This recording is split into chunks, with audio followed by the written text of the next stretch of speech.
Para que exista una democracia que pueda llamarse así, necesitamos una ciudadanía que esté educada, bien educada, y una ciudadanía informada, bien y completamente informada. Aquí educar no podemos meternos mucho en eso, podemos dar alguna pincelada, pero informar sí, esa es nuestra vocación y nuestra obligación. Eso significa tratar de dar toda la información lo más completa posible, lo más objetiva posible, lo menos sesgada posible. Y es lo que intentamos. Y en este programa, vistas las cosas que están ocurriendo y cómo se están desenvolviendo en torno a, por supuesto, a la administración del señor Trump y el señor Vance, en torno a la posición de Europa respecto a la guerra, el conflicto entre Ucrania y Rusia, pues la información es más importante y más imprescindible que nunca. En este momento Europa está en una verdadera disquisición casi histórica, ¿no? o más que histórica. El compromiso con Ucrania, ese compromiso que podría en el último de los estadios llevarnos a un conflicto a los propios europeos, a los propios ciudadanos europeos, emerge prácticamente en cada conversación y en cada reunión que se va produciendo en Bruselas. Bueno, desde aquí nosotros nos hemos posicionado desde el minuto 1 en la paz y hemos hablado de la paz. Ha sido muy difícil hablar de la paz porque hablar de la paz en el marco de una desinformación generalizada pues no es aceptable, te colocan inmediatamente en una especie de bando. Bueno, hoy vamos a intentar profundizar en la información de ese conflicto y de lo que está haciendo el gobierno de Trump. También vamos a tratar de desvelar por qué los políticos son capaces de ir a las elecciones con unas promesas y unos acuerdos electorales y luego son incapaces de cumplirlos, incluso se posicionan en contra de sus propias promesas electorales. Veremos algunos ejemplos que ustedes seguro que ya tienen en mente. Bueno, y para eso tenemos 4 invitados de lujo. Don Juan Iranzo. Hola, buenos días. Estoy encantado de estar aquí y además asuntos absolutamente trascendentales. Este es un espacio de libertad, pero yo también estoy a favor de la paz en Ucrania. Nadie nos ha dicho lo que tenemos que decir. Y luego, por otro lado, yo sí que creo que el asunto de los programas electorales también es fundamental, porque los economistas, que somos muy elegantes, decimos que no cumplirlos es inconsistencia temporal, es decir, que nos destroza cualquier capacidad de planificación. Pero evidentemente, a mí en muchos casos, y todos estamos pensando sobre todo en el mismo, me recuerda a aquel disidente cubano que le estaban interrogando y le preguntaron, ¿pero usted no tiene ideas propias? Y dice, sí, pero no puedo estar más en desacuerdo con ellas. Pues eso es lo que en gran medida ocurre en muchas ocasiones con los programas electorales, que es una vergüenza. Don Josep María Francás. Pues muy buenos días. Pues a mí bueno, del tema ya hablaremos, yo ya llevo hablando aquí bastante tiempo, pero quería, como este año me propuse no dejar pasar ni una, me gusta que me des un minuto para comentar una cosa que me parece interesante. ¿Os suena un señor que se llama Jordi Turull, que es el secretario general de Convergencia, de Junts per Cat, ¿no? Entonces ayer hizo unas declaraciones muy buenas. Dice, si conocer el castellano en Zamora es un requisito para obtener permiso para los extranjeros, conocer el catalán para los que están en Cervera o para Frugell también debe ser un requisito, como es normal, porque el catalán es la lengua propia de Cataluña, ha subrayado Turull. Es muy interesante esto, porque primero para trabajar en Zamora no hace puñetera falta conocer el castellano, no te lo pide nadie. Pero la segunda es que vuelve a hacer la trampa típica, que me parece que es muy importante destacarla, que es el concepto de lengua propia. Lengua propia, el estatuto habla de lengua propia, pero es un concepto que no existe. Lo que hay son lenguas oficiales. Y resulta que en Zamora el oficial sería el castellano o el español. Pero es que en Cataluña el oficial, según el estatut, que si queréis lo leo porque es muy corto... No, porque además no es el tema de hoy. Ya, pues el comentario te lo... Pues el estatut pone perfectamente que en Cataluña hay 2 lenguas oficiales, que son el catalán, si pone el catalán primero, y después el castellano. Con lo cual, Turull, has metido la pata otra vez. Doña Maite Contreras, bienvenida. Buenas tardes. Buenas tardes, buenas noches, buenos días. Piensa que este programa se ve en muchos sitios y a veces hay sol y otras no. Sí. En el archipiélago Gulag no se ve. porque ahí no hay libertad. Sin embargo, he de decir que estamos viviendo tiempos convulsos, peligrosos, y que la barca está en las manos más inapropiadas que ha tenido Europa, y la cuadriga de señoras que nos llevan a la ruina en Bruselas, más el ínclito Maricrón, que no sabe qué hacer para no apearse del poder, más Pedro Sánchez y toda esta pandilla, que no persiguen otra cosa que tapar el latronicio que llevan haciendo en Bruselas todos los funcionarios habidos y por haber que por allí pasan. Entonces, esta gente que está ahora mismo intentando que con una buena capa todo se tapa, provocarnos la Tercera Guerra Mundial, solamente porque a río revuelto ganancia de pescadores, y así, pues claro, imagino que con 3 o 4 misiles pues borrarán los archivos de las auditorías que no veo por qué no siembran todo Bruselas y toda Europa. Tenía que haber auditorías. Si la pregunta es, ¿deben los partidos cumplir su programa electoral? Perdone, pero diría, ¿hay algún partido en los últimos 10 años ha cumplido su programa electoral? Dejamos la pregunta ahí, Maite. Don Antonio Camuñas, bienvenido. ¿Qué tal, Julio? Muchas gracias por la invitación. Yo no tengo ninguna síntesis apretada que hacer. Iré comentando a la medida que surjan los temas mi modesta opinión, pero síntesis contundentes pues tengo para ti y para todos vosotros un documento gráfico. Es el vídeo de la comparecencia de varias personalidades vinculadas a la USAID en el Congreso de los Estados Unidos esta semana, donde Marjorie Taylor Greene les hizo un interrogatorio. Este documento, por supuesto, no es posible verlo en ninguna de los grandes medios españoles ni europeos. Este documento es esencial para comprender de qué tipo de cambio y de tsunami político estamos hablando cuando hablamos del gobierno de Donald Trump. Ahora os lo voy a poner, no es muy breve, pero se os va a hacer breve, porque en muy pocos minutos dan una cantidad de información de tal naturaleza que os vais a quedar verdaderamente sorprendidos. Solo viendo el Toro Televisión podréis acceder a este tipo de información. Es muy lamentable que eso sea así, porque el resto de medios deberían completar las informaciones que dan constantemente en la misma línea y como si fueran un ratón dando vueltas sobre la rueda. Deberían salirse de la rueda de vez en cuando y asomarse a las cosas que están ocurriendo y que simplemente son verdad.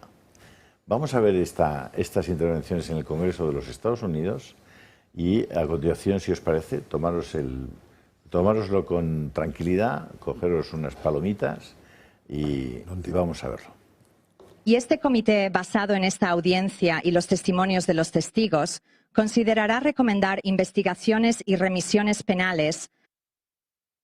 Cuando Joe Biden era presidente, su hijo, Hunter, estaba en la junta de una empresa energética ucraniana llamada Burisma. El fiscal general de Ucrania en ese momento, Viktor Shokin, estaba investigando a Burisma por corrupción. Biden amenazó, y está en video, con retener 1.000 millones de la ayuda de USAID a Ucrania si Shokin no era despedido. Señor Primorac, se supone que USAID debe ser utilizado como palanca por un presidente para proteger a su hijo. No, eso lo llamamos corrupción. Señor Primorac, en tu opinión, ¿qué porcentaje de la financiación de USAID se destina a actores corruptos o a esfuerzos que no tienen en mente los mejores intereses de los estadounidenses? Creo que lo que más me preocupa es aprender. El año pasado, siguiendo el arduo trabajo del Comité de Asuntos Exteriores de la Cámara y la senadora Joni Ernst, que USAID ha estado pagando más del 50% a cargos generales. La oficina del inspector general de USAID criticó a la agencia por no conocer los cargos generales que se están entregando a todos estos actores, miles de millones, en desembolsos. Eso es extremadamente preocupante. Sí, señor. Primorac, Samantha Power, la administradora de USAID de Biden, habló abiertamente sobre los esfuerzos de su agencia para promover la democracia en todo el mundo. En tu opinión, señor, Primorac, ¿eso es lo que ella estaba haciendo? ¿Qué estaba haciendo USAID durante la administración de Biden?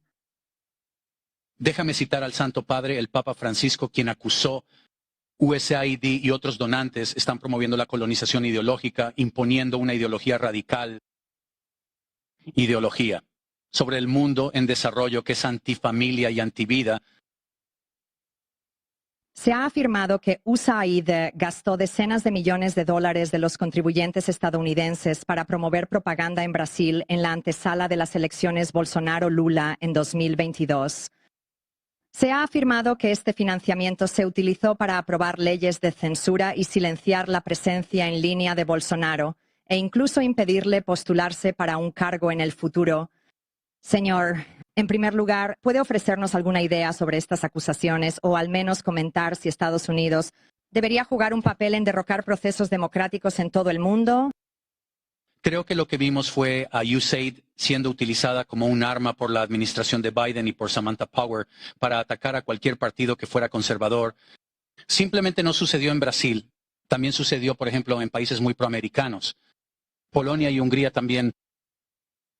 Uno de los ejemplos más extensos de operaciones de cambio de régimen impulsadas por USAID es su papel en la guerra civil siria, cuyo objetivo era derrocar a Bashar al-Assad. Informes de DD Geopolitics y otras fuentes estiman que USAID desvió más de 15.000 millones de dólares a Siria durante una década, financiando de manera encubierta a grupos de oposición, mercenarios y redes antigubernamentales bajo la apariencia de ayuda humanitaria.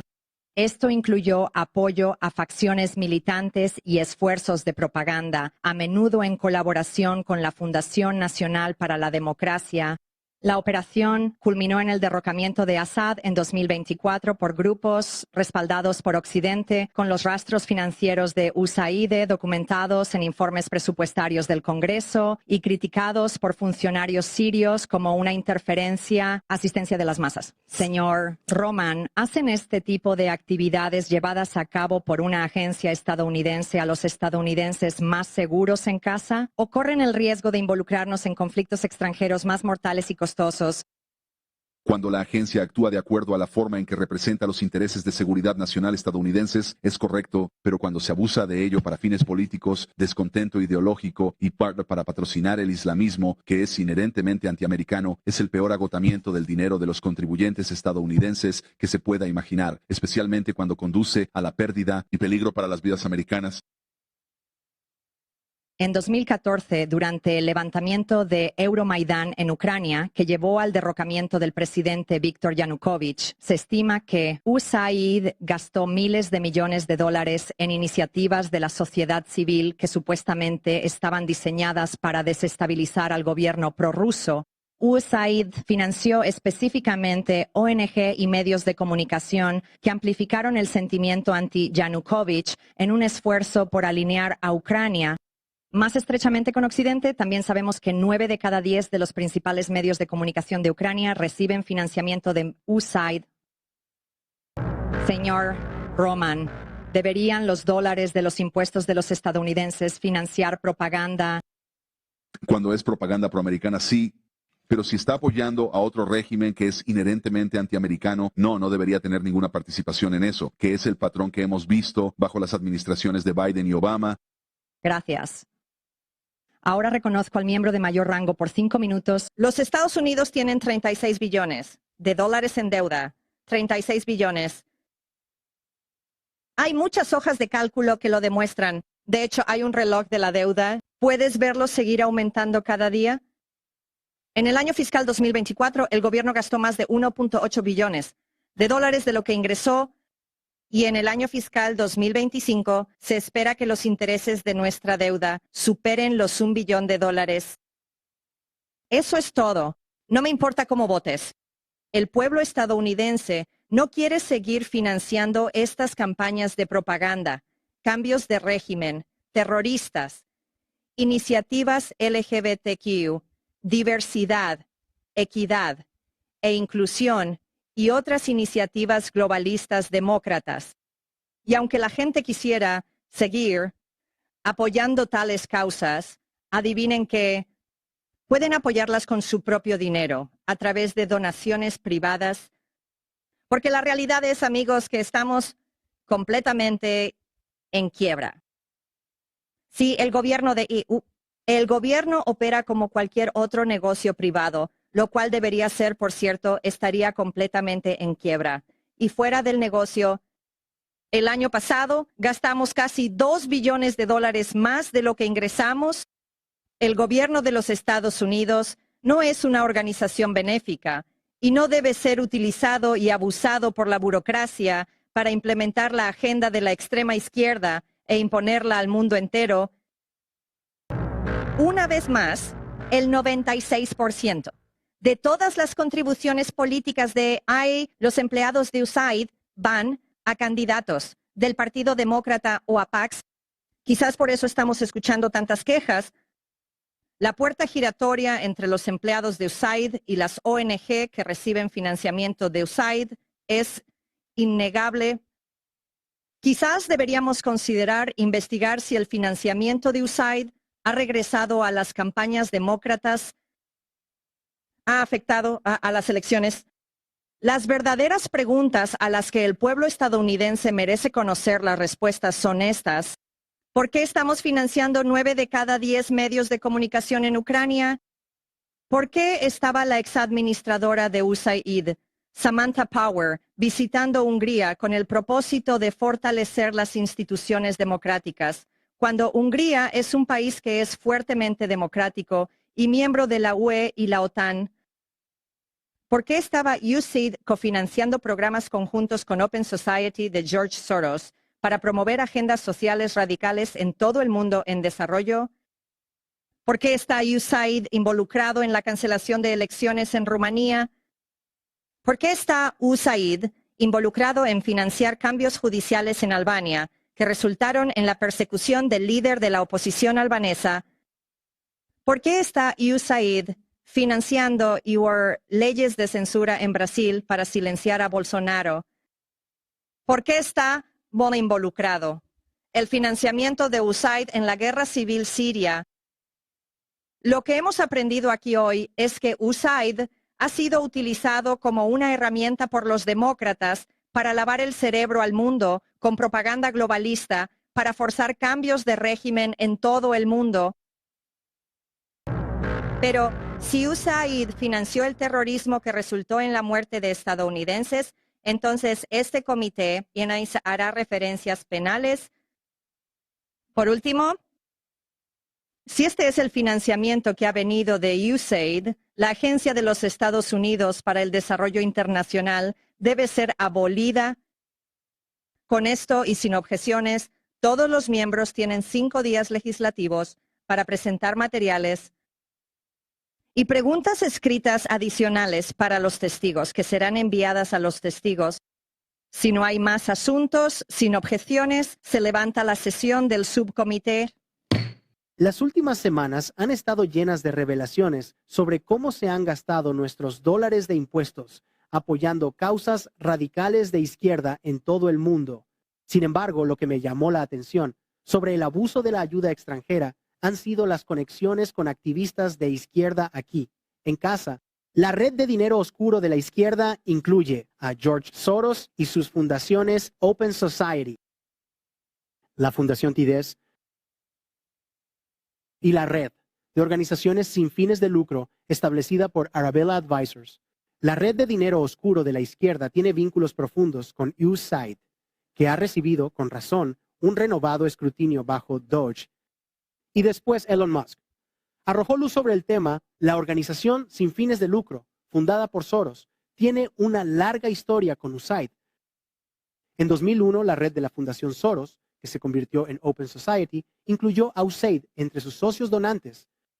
Open Society y USAID han financiado conjuntamente el proyecto de reporte sobre crimen organizado y corrupción, un medio de comunicación que atacó a los conservadores por, como te lo imaginas, criticar, no, a Soros. Open Society y USAID también financian conjuntamente el Instituto de Gestión Este-Oeste. Entre otras cosas, el instituto lanzó cambios judiciales en Albania que, según los críticos, resultaron en la persecución del líder de la oposición albanesa, Sali Berisha, silenciando al oponente del primer ministro socialista del país. Ahora reconozco a Tyler O'Neill para su declaración de apertura. Presidenta Greene, miembros del subcomité, las últimas semanas han estado llenas de revelaciones de cómo se han gastado nuestros dólares de impuestos apoyando causas radicales de izquierda en todo el mundo. Sin embargo, lo que me llamó la atención sobre el abuso de la ayuda extranjera han sido las conexiones con activistas de izquierda aquí, en casa. Como editor senior en The Daily Signal, investigué la red de dinero oscuro de la izquierda, que apoyó la campaña de influencia que expongo en mi libro The Woke Abuse. Descubrí que las élites de izquierda apoyan a ONG que personalizan y asesoran a la administración Biden, imponiendo políticas impopulares al pueblo estadounidense a través de la burocracia.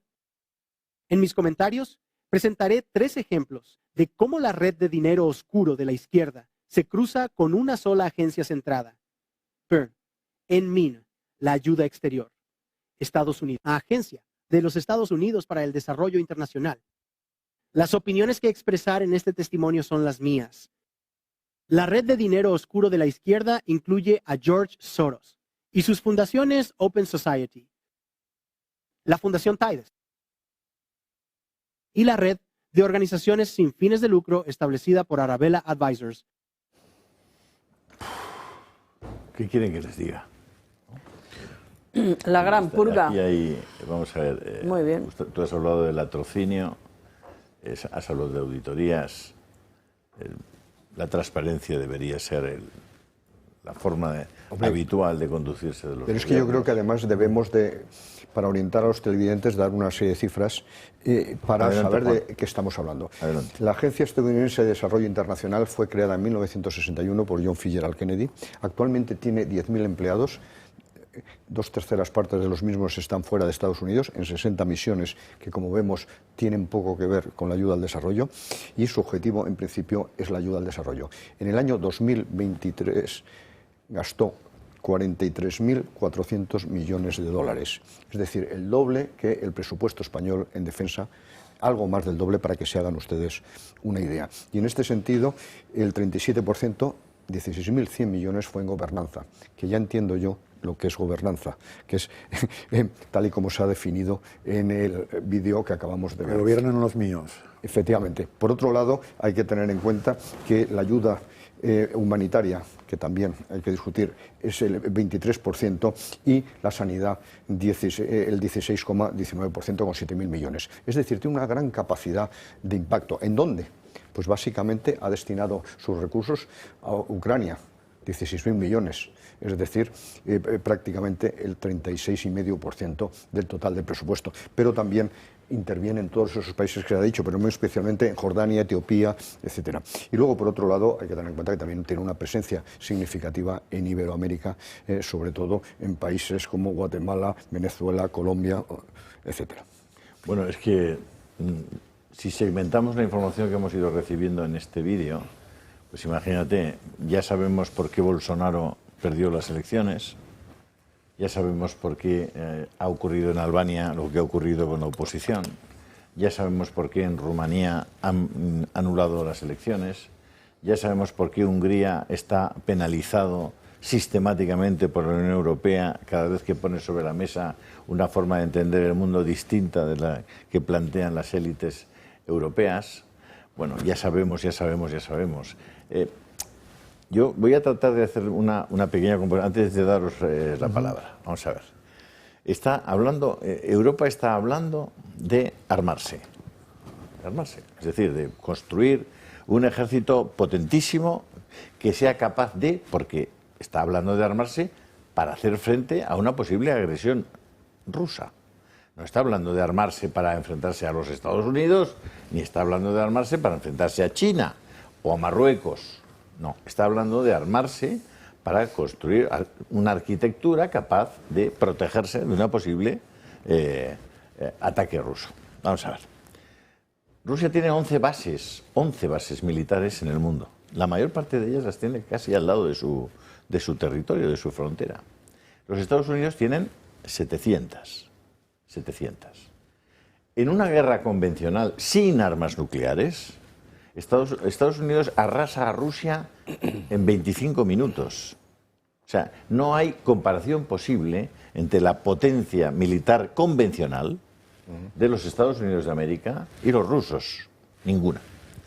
Ahora bien, va y resulta que Rusia es la primera potencia nuclear del mundo.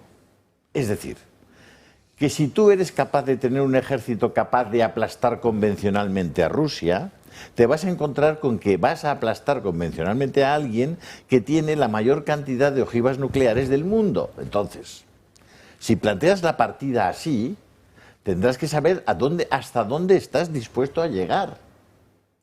Y yo a Europa le diría lo mismo. Vas a construir un enorme ejército para enfrentarte al que probablemente debería ser tu aliado y debería estar dentro de esa arquitectura de defensa, dentro de los intereses de todo el mundo. Vas a construir un gran ejército para que al final, cuando ya tengas un ejército convencional mucho mayor, que Europa lo puede tener, porque tiene el PIB suficiente y la capacidad suficiente para hacerlo, le va a costar años, obviamente. Claro. Y durante esos años veremos qué ocurre, porque pasan cosas. Cuando llegues a ese momento, el día que te diga Rusia, así, ¿me puedes aplastar convencionalmente? Toma. 5 ojivas nucleares, Londres, París, Roma y Berlín. ¿De qué? Entonces tú, ¿qué le das? ¿Tirarle otras 25 ojivas nucleares desde París o desde Londres a Rusia? Vamos a plantear seriamente una estrategia de esta naturaleza. Bueno, yo es que creo, Antonio. y perdóname, que yo en cambio no creo en la posibilidad de que haya un ejército europeo unificado. Es decir, yo creo que las idiosincrasias nacionales tienen tal peso, tienen tal relevancia y diferencias entre lo que es el norte de Europa, la Europa central, el sur de Europa, el Mediterráneo. Es decir, son áreas tan distintas, con intereses tan distintos, que, y otra cosa muy importante, que es que en esa arquitectura que tú dices, la Unión Europea no es un ente de soberanía. Es decir, un ente de soberanía suficiente para poder ejercer el mando único, que es lo que requiere un ejército. Es decir, un ejército requiere de una soberanía y de un mando único al cual tú le otorgas el monopolio de la fuerza, o, siendo más explícitos, la violencia, ya sea interior o exterior. Yo creo que eso no se ha conseguido, se ha intentado que fuera un ente político. Se han cedido parcelas de soberanía muy importantes a Europa, pero no la última ratio que implica el poder de decidir la guerra. Yo, por lo tanto, es que ni siquiera veo esa posibilidad. Creo que Hungría lo acaba de demostrar ayer, oponiéndose y bloqueando en la práctica la decisión de los europeos de mantener la ayuda a Ucrania. Entonces, para mí ya de entrada, todo el resto, pues es una gran utopía, como tantas cosas en Europa, que yo creo que no va a funcionar. Ahora, y otra cosa que me preocupa muchísimo, tú has dicho, Europa tiene la capacidad. Bueno, pues vamos a ver, yo tal y como lo estoy viendo, y en la medida en que todo lo que se plantea no viene por la base de una mayor eficiencia en los recursos, por un recorte en el gasto inservible y, en fin, ese tipo de cuestiones. Y todo va a ser en base a nuevos programas de deuda que luego se traspasan a la ciudadanía en términos de inflación. Pues si ya los fondos Next Generation, la pandemia, ya hemos visto lo que ha traído consigo, y por cierto en Estados Unidos exactamente igual, la invasión monetaria, o sea, el exceso de emisión de monetario ha llevado a la inflación a los límites que la ha llevado. No quiero ni pensar lo que puede ser en Europa, y que eso lo decidan unos señores que no han sido elegidos por nadie, pues se me hace todavía más difícil. Pero ya digo, yo creo que no le doy mucho más alcance, que no veo que ese ejército europeo pueda existir, no digo vaya, pueda existir nunca. Efectivamente, tiene su lógica crear sin lugar a duda, un ejército europeo, pero yo estoy con Antonio, que lo veo francamente difícil. En primer lugar, he consultado estos días con varios generales, dice que ni siquiera nos ponemos claramente de acuerdo en las maniobras, etcétera, porque hay estrategias muy diferentes. En segundo lugar, estamos hablando, y siempre eso es peligroso, de una sobrereacción política ante un hecho concreto. Que Europa tiene que alarmarse es evidente, que tiene que apoyar mucho más a la OTAN, que es lo que solicitaba Donald Trump, pues es evidente, porque estábamos viviendo un proceso que no tenía ninguna lógica, éramos parásitos, como en términos de hacienda pública el efecto parásito se estaba produciendo. Dicho lo cual, tiene sentido incrementar hasta el mínimo el 2% del PIB los gastos en defensa. España, hay que recordar que es el país que menos dedica al gasto en defensa, el 1,3% del PIB, después de la ligera subida que se ha registrado el año 2024. De tal manera que ese es un asunto que hay que tener en cuenta. Pero luego, por otro lado, estamos hablando de una sobrereacción política precisamente a la actuación de Trump ante Ucrania, y en este sentido eso siempre es peligroso, y eso además normalmente no va a ningún sitio, no tiene un buen fin. Pero es que además, y eso es lo que es más triste, es que se pretende financiar flexibilizando las reglas fiscales y emitiendo deuda europea. Y eso es lo que no puede ser. Tiene que ser a costa de reducir otros gastos superfluos, como también decía Antonio. De tal manera que esto lo que nos puede generar es una serie de conflictos y problemas. Es verdad que ya está teniendo un efecto positivo, por ejemplo, en la bolsa. ¿Por qué? Porque puede ser un revulsivo al estancamiento de Alemania y Francia, fundamentalmente, que están en este instante en recesión. Su industria militar es potente y, por tanto, podría sufrir o registrar un crecimiento significativo. Pero o sea, potenciamos nuestra industria militar y nos cargamos toda nuestra industria agropecuaria. Y el resto, por eso digo que las sobrereacciones políticas siempre son muy, muy peligrosas. Bueno, pero hacemos botellicas que no sé. Maite, que no se Yo estoy viendo, bueno, primero felicitar una vez más al adorado Trump por las lecciones de transparencia, cómo organiza las ruedas de prensa en directo, en vivo, sin haber firmado antes nada, y enseñándole al mundo lo que hay.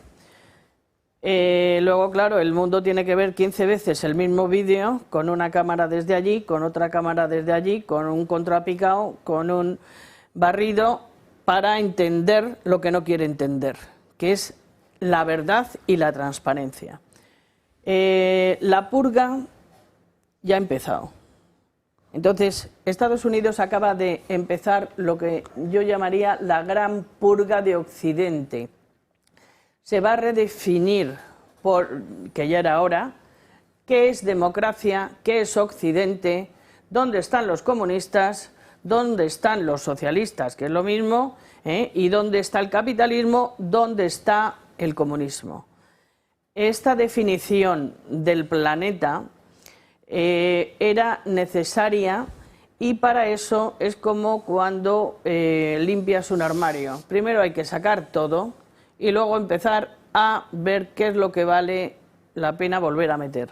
Entonces, estas maniobras europeas de todas las brujas y brujos de Bruselas, junto con sus compinches comprados y financiados, tanto prensa como políticos, todos financiados por la USAID, corriendo todos detrás después de este vídeo famoso con Putin haciéndose un actor que es con 20 años de televisión a cuestas, que lleva trabajando en la televisión, más los que lleva de intérprete.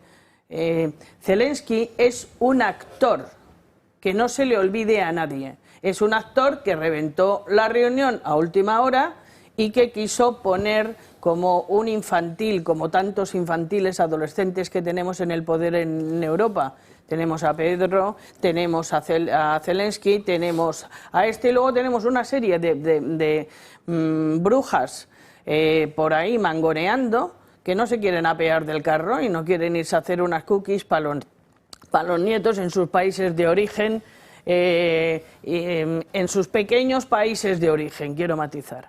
Entonces, cualquier persona que haya viajado, conozca el mundo y se haya dado varias vueltecitas, reconocerá conmigo que la URSS, la Unión de Repúblicas Socialistas Soviéticas, que eran 15 hace escasos 30 años, una de ellas era Ucrania, por supuesto, Letonia, Estonia, etcétera, etcétera. La URSS es un oso dormido que no enseña sus armarios ni sabemos lo que tiene en realidad y que a mí me da mucho miedo y que yo respeto muchísimo. Darle la oportunidad a Putin de convertirse en el gran zar de todas las Rusias es lo que le va a brindar Europa si sigue tocándole al osito los calcetines. Cuidadito, porque no se puede tocar impunemente a un oso los perendengues, como dice normalmente el catalán. Entonces, nosotros estamos tocándole las narices al dragón chino y al oso eslavo. El oso eslavo es muy potente, es el individuo más moderado que debe de haber, no en el Kremlin, en todas las repúblicas socialistas soviéticas en este momento. O sea, si desapareciera Putin tendríamos un problema grave, porque la población rusa, que yo conozco bien, está con Putin. O sea, Putin no es un dictador. O sea, las encuestas sí que le dan a Putin la gran mayoría. ¿Que algunos seguidores estaban con Navalny? Pues sí. Que no se va a tolerar allí las tonterías que se toleran aquí. Pues claro, o sea, la KGB es la KGB, la policía soviética es la policía soviética, y entonces allí no se toleran las tonterías que toleramos en Occidente, pero es que los chinos tampoco toleran esas tonterías. Es que allí los policías, guardias civiles, corps, defensa, espionaje y tal, tienen una función concreta, que es preservar el poder del Estado. Y el poder de estos estados que van a dibujar el mapa mundial en los próximos meses, me temo, van a situar otra vez. Tú vas a Australia y ves que un mapa está Europa en este lado, Oceanía en el centro y a la derecha está Estados Unidos y debajo está Sudamérica. Es decir, Europa está junto con África en el margen izquierdo de cualquier mapa que compres en Singapur, en cualquier país del mundo. Que el ombliguismo europeo, yo ya estoy bastante harta de pensar que en Europa somos la bomba, tenemos megatones o tenemos kilotones y tal. Aquí en Europa solamente tenemos viejos, caducos, Maite, fronteras y peleas entre gente que no entiende la realidad. Referencia a la Unión de Repúblicas Socialistas Soviéticas. La mayor parte de las personas que hoy mismo, vamos, que ahora mismo están en España y viven en España, desconocen la génesis de la actual Rusia, de la actual composición y lo que fue la disgregación, la disolución de la URSS, que lo componían una serie de repúblicas y que hoy pues son estados diferentes, estados distintos. Ucrania fue uno de ellos y seguramente nuestros espectadores no recuerdan que Boris Yeltsin fue presidente de esa Rusia en el 93, que Boris Yeltsin sufrió su destitución por la Duma, el Parlamento ruso, lo recordaréis. Boris Yeltsin ordenó bombardear el Parlamento ruso, bombardearon el Parlamento, murieron algunos hablan de 500, de 1000, hasta de 2000 personas por aquellos bombardeos, cuando el Parlamento ruso, con su constitución en la mano, había elegido a Alexander Rutskoy como presidente en sustitución de Boris Yeltsin.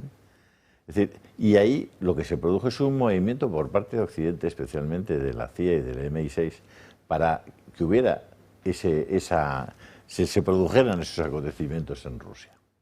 Fruto de esos acontecimientos, luego hemos vivido todo lo que hemos vivido, pero recuerdo que en ese momento el propio Putin, que formaba parte de la KGB, no se puso de parte del golpe de Estado, se abstuvo el propio Putin, es decir, que ya marcaba una línea y una tendencia política que luego él consolidó, ¿no?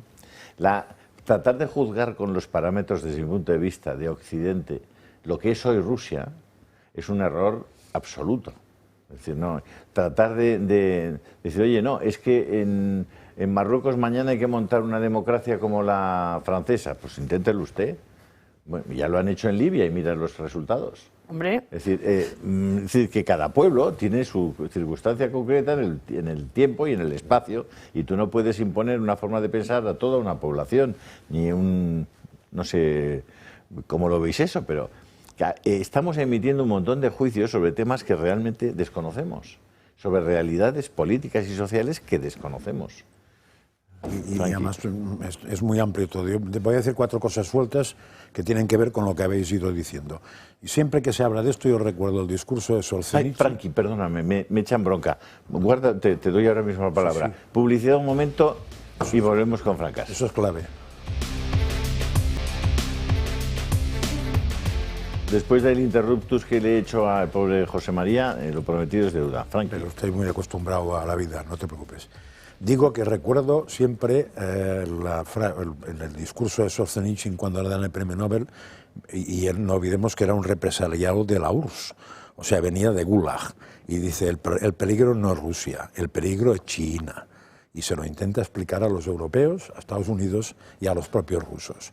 Con esa premisa puesta aquí, voy a la segunda cosa. Me parece que Estados Unidos y Rusia se llevan enfrentando desde la Segunda Guerra Mundial indirectamente bastantes veces. Probablemente la más aparatosa ha podido ser la de Afganistán, donde talibanes o Rusia contra talibanes con armamento americano para perder Rusia, tener que seguir con piernas y entrar a Estados Unidos para acabar disparando a los talibanes y tener que irse. Me parece que esos choques que ha habido indirectos no ha perdido ninguno Estados Unidos frente a Rusia. Me parece que no ha perdido ninguno. Excepto los que no ha querido dar porque los han dado otros, pero con lo cual por ahí no vería mucho. Cuando se habla de armas nucleares se suele añadir el calificativo de armas de disuasión, porque no sirven para matar, porque el día que usen para matar no queda nadie, sino que sirven para disuadir su uso.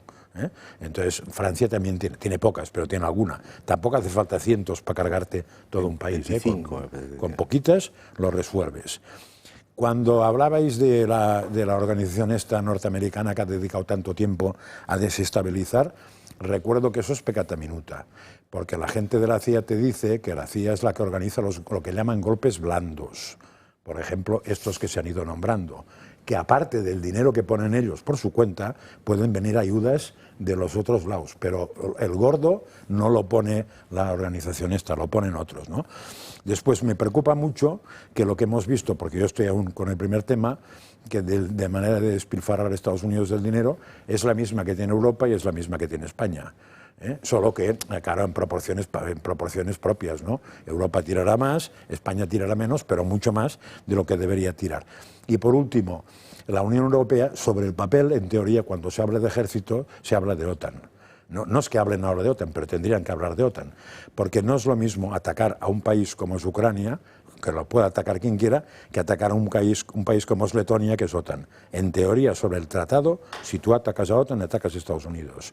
Si tú atacas a Ucrania, no atacas a Estados Unidos. Si Marruecos ataca a Canarias, ataca a Estados Unidos, en teoría. Y si no es verdad eso, la OTAN sí que se podría freír espárragos, porque en los tratados está bien claro que tocar a unos, tocar a otros. Me parece que es absolutamente necesario, si tanto miedo la gente tiene a Rusia, que yo creo que es una desgracia para Europa tener miedo a Rusia o no entenderse con Rusia, aunque Putin sea lo que es, bueno, la única solución sería poner algún tipo de fuerzas, pero parando en la frontera OTAN, no en la frontera de Ucrania, que en teoría siempre ha sido Rusia, por cierto. Antonio. Hay cantidad de temas que comentar. Sí. Yo me voy a centrar en, bueno, de USAID es otra pata más de la imparable burocracia. Es decir, la burocracia es como una enredadera, no para de crecer, y desde la Revolución Francesa es quizá el único organismo el único sujeto que no ha parado de crecer en todo el mundo y en toda circunstancia. Entonces, efectivamente, hay concomitancias con la CIA, no cabe la menor duda, porque ha sido una manera de llevar a cabo golpes blandos, etc.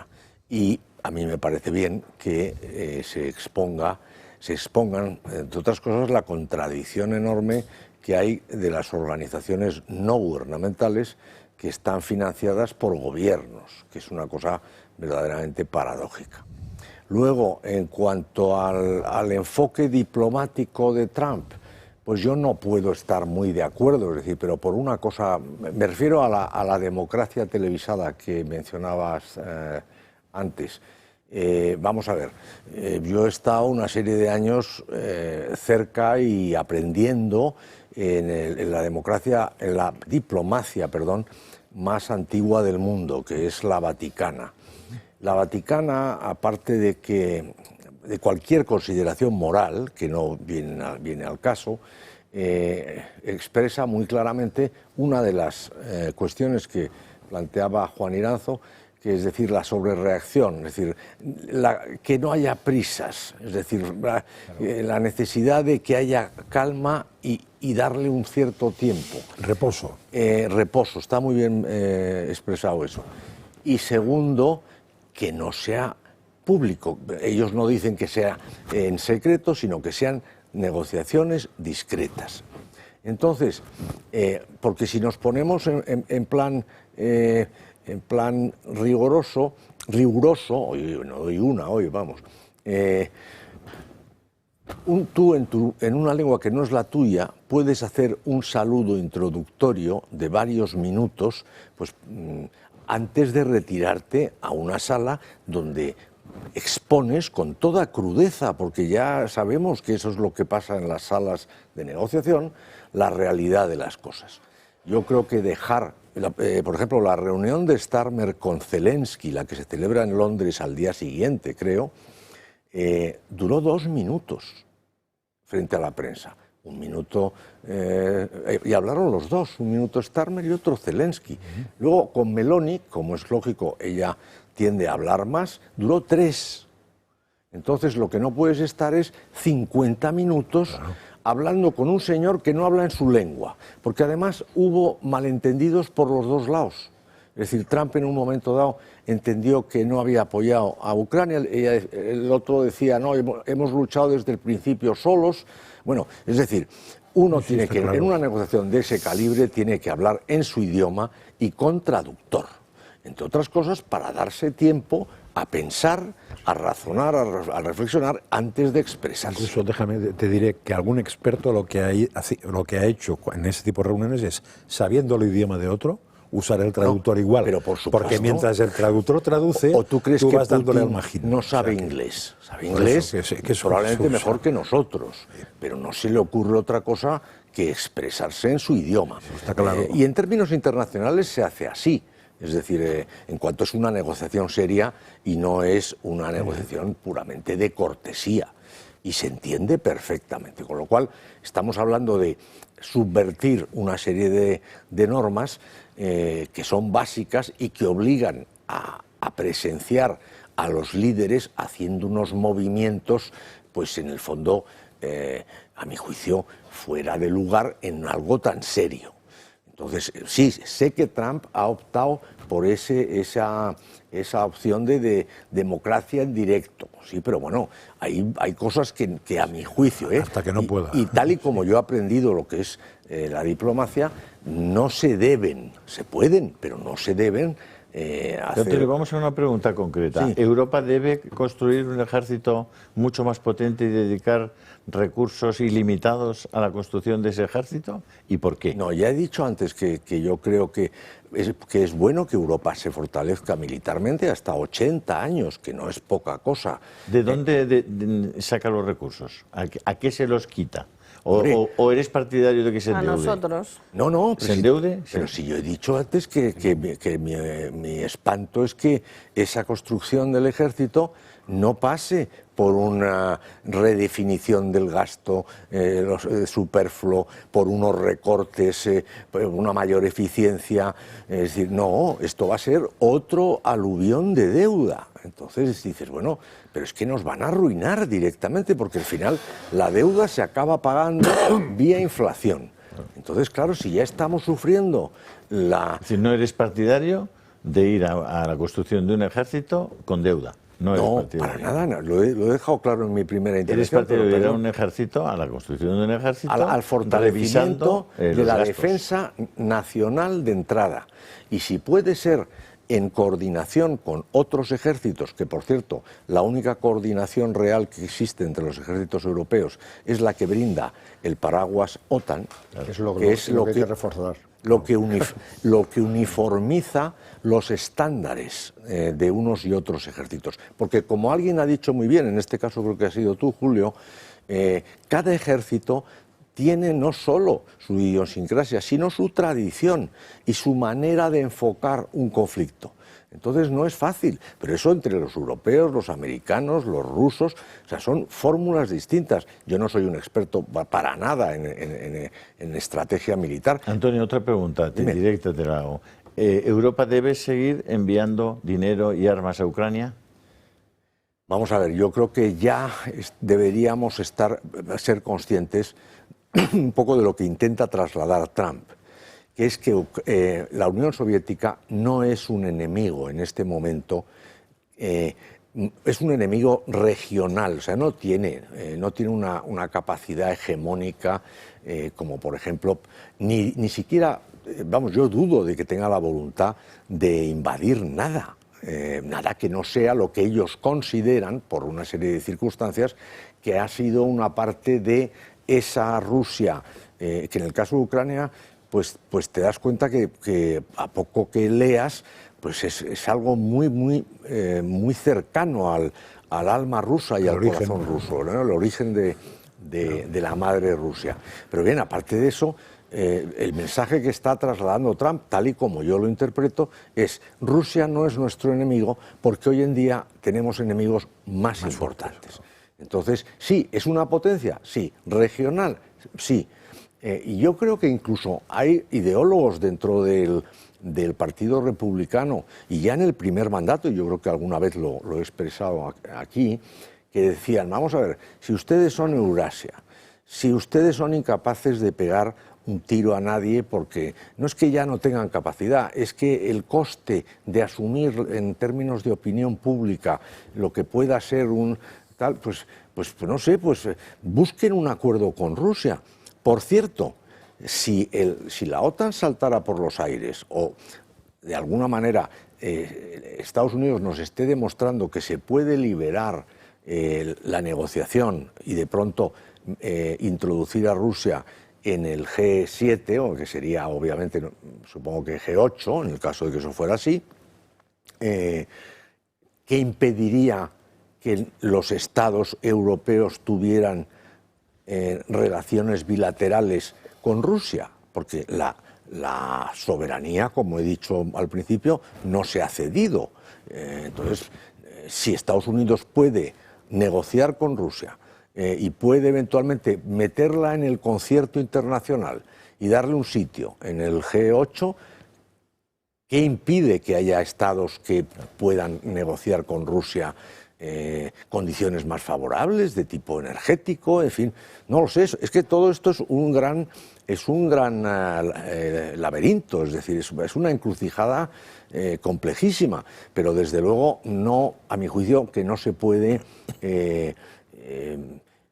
pintar con una brocha gorda de sí, no, a favor, en contra, y sin matices ni un pincel y en buena parte un bisturí, que aquí todo el mundo habla de motosierra, cosa que yo entiendo el concepto, dada la grasa que se acumula en los estados modernos, absolutamente improductiva a costa de las clases trabajadoras por un lado y emprendedoras o empresariales por otra. Pero hay veces que también conviene utilizar el bisturí, no podemos estar con una motosierra aplicándola a todo, ¿no? Esa es mi opinión, lo cual no quiere decir que no haya temas que yo creo que se ven relativamente claros y yo los intento expresar así, no sé si lo consigo. Vamos de nuevo a publicidad, obligados, porque me he pasado el tiempo ya en varias ocasiones, así que un par de minutos de publicidad y estamos otra vez con ustedes. Rusia. Bueno, parece mentira que haya alguien en España hablando así, ¿no? Expresándose de forma con este grado de libertad y planteando temas de forma distinta y desde ópticas diferentes. Pues esto es lo que hay. Ya sé que es difícil de entender, que no haya muchos más medios planteando los temas abiertamente y de forma con un debate entre comillas contradictorio, es decir, donde la gente pues opine de forma distinta, pero haya razonamientos, se cuente la historia de verdad, se expliquen los datos de verdad. Pues no es posible, no es posible, y esa es una tragedia para España, para los ciudadanos, para los europeos. Es una verdadera tragedia. No podemos acceder a la información de forma mayoritaria, salvo pues, honradísimas excepciones y muy minoritarias que pueden explicar las cosas tal como son. Yo lo lamento muchísimo porque me gustaría vivir en un país donde la gente tuviera acceso a la información de verdad, ¿no? Pudiera decidir sobre sus propios criterios y poder razonarlos, poder reflexionar sobre ellos en libertad. Eso hoy no es posible, no vivimos en una democracia de verdad, no vivimos en un régimen de opinión pública, y aquí los medios de comunicación ya han podido ver a Marjorie Taylor Greene explicando cómo George Soros, incluso, que presume de tener tanto dinero, va y resulta que una gran parte del dinero que usa para poner y quitar jefes de gobierno en el mundo y para cambiar la mentalidad de pueblos enteros a base de regarlos con dólares a un montón de organizaciones no gubernamentales que no son tal, resulta que Soros saca el dinero de la USAID, saca el dinero de los contribuyentes norteamericanos. Es que estos Soros y compañía, en fin... Eso es lo que hay, Frankie. Sí, pero, es cansado, ¿eh? Sí, pero supongo que me quieres hacer preguntas parecidas para acotar. Pero las mismas preguntas que Antonio Camuñas. No las recuerdo todas, pero una previa. Las democracias a corto plazo son siempre débiles. A largo plazo no. Podemos recordar la Segunda Guerra Mundial. O sea, al final ganan. Pero incluso Estados Unidos, para entrar en la guerra, tuvo o que inventarse o que usar una excusa, porque si no, no entraba. O sea, las democracias no tienen nada que pelar el primer día, porque hasta que no se ponen de acuerdo que se decide y tal, a la larga pesan. Las preguntas, ¿tiene que tener un ejército Europa? Yo creo que sí que tiene que tener un ejército Europa, pero no tengo claro que no tengan que ser el de la OTAN. Lo que pasa es que, claro, si Estados Unidos paga el 85%, tomará el 85% de decisiones. Entonces, si quieres tomar más, tendrás que equilibrar el presupuesto. No olvidemos, al menos para mí, que tener un ejército no supone poner soldados con una metralleta, sino que supone supone un tema de industria armamentística que, al menos en Estados Unidos, en algunos casos ha sido puntera en el desarrollo industrial de Estados Unidos. O sea, tener una industria buena en Europa de armamentos quiere decir que es una de las piezas fundamentales para que funcione, además de que te defienden. A costa de deuda, pues evidentemente no soy partidario, pero eso va a hacer seguro, no tengáis ninguna duda, porque aquí nadie recorta nada, o sea, aquí van a tirar del dinero de otros con el planteamiento tan fácil de que ahora mando yo, gasto, el que venga después que arree. La siguiente pregunta, ¿cuál era? Bueno, si crees que vale la pena tener ese ejército para enfrentarse a Rusia. Para enfrentarse a Rusia no, vale la pena tener este... Hombre, ahora mismo el problema, si se tranquiliza la gente con Rusia, pero el tener un ejército, Europa solo, si fuera Europa sin Estados Unidos, no llegas a tiempo. O O sea, ¿cuánto tardas en tener un ejército como Dios manda? 10 años. Pues entonces en 10 años, si Putin no es idiota, y si Putin no es idiota, Putin quiere comerse Polonia y todo eso que están diciendo, cosa que yo también dudo. Pues no vas a parar 10 años a que los otros tengan ejército. Entra al día siguiente de que vea que Ucrania paz y que Trump no sé qué, entra y carretera y manta. Y en 24 horas está en Portugal y eso ya se sabe desde hace 5 décadas. Pero, hombre, si es contra la Unión Europea, el ejército ruso está en Portugal en 48 horas. Pero vamos a ver, vamos a ver. ¿Cómo es posible que decir que el ejército ruso está en Portugal en 48 horas cuando ha tardado 3 años y no ha hecho nada? En ganar la guerra, en disimular. Ha hecho lo mismo que hizo el general Kutuzov. Ha hecho lo mismo que hace cualquier estratega militar y cualquier jugador de ajedrez. Dejar que te quemes. Entonces, la Unión Soviética, no subestimemos... Pero que la Unión Soviética no existe, Maite. Bueno, Rusia, me da igual. A mí la nomenclatura me da lo mismo porque no soy diplomática. Es más, estoy en contra del tapadillo, de la diplomacia y estoy a favor de la transparencia y de que las ruedas de prensa se celebren de manera abierta y para eso están los parlamentos y para eso estábamos en una supuesta democracia en Occidente, para eliminar ladrones y eliminar tapadillos y eliminar financiados de USAID. Sabemos la lista de financiados de USAID en Europa y nacionales.